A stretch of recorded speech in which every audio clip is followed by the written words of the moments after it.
खऱ्या व गरजू लाभार्थ्यांना लाभापासून वंचित ठेवणाऱ्या या भ्रष्ट कर्मचाऱ्यांच्या विरोधात आज रोजी खूप सांगितलं आहे। खरे लाभार्थी लाभापासून वंचित आहेत। तिथे लाभार्थी चक्रामारून लाभार्थ्यांना लाभ मिळत नाही। या अनुषंगाने आम्ही वेळोवेळी संबंधित कर्मचाऱ्यांची भेट घेऊन चर्चा केली असता त्यांनी सांगितलं संसद पाठवलं आहे। संसद अचानक मीटिंग होते, मीटिंगमध्ये सर्व लाभार्थी अपात्र होतात।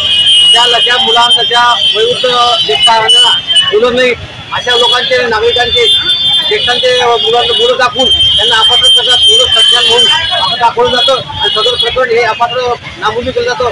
यासाठी आज हा न्याय लढा देत आहे, आपण उपस्थित करत आहे। आमची मागणी एकच आहे, खरे व गरजू लाभार्थ्यांना लाभ मिळाला पाहिजे।